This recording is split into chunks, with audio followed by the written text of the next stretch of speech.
going on, guys? Red here with Red Knows How, and in today's video I'm going to be showing you guys how you can reduce the echo within an Xbox Live Party.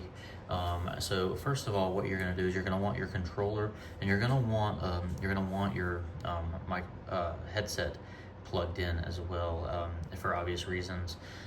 So first, what you're going to do is you're going to go ahead and hit the Xbox button. You're going to go over and you're going to create your own party, okay? And what you're going to do is then join your own party, okay? And then from there, you're going to go down to options. You're going to go down to noise suppression, okay?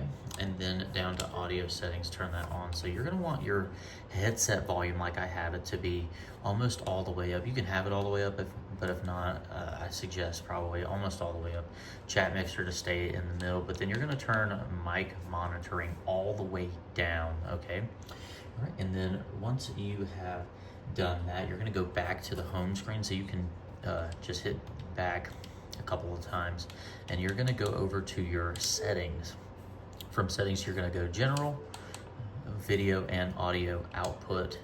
Okay, from here, you're gonna go to advanced and additional options, click on that, and then you're gonna go to chat mixer. And from here, you're just gonna go down and you're gonna reduce the volume of other sounds by 50%. All right, and this should reduce that annoying echo that you get sometimes in your headset. And if not, just try to replace the or switch out the controller. That will work as well if this didn't work. But I hope this video helped. If it did, I hope I earned your like and subscribe. But remember, if you don't know how, Red knows how.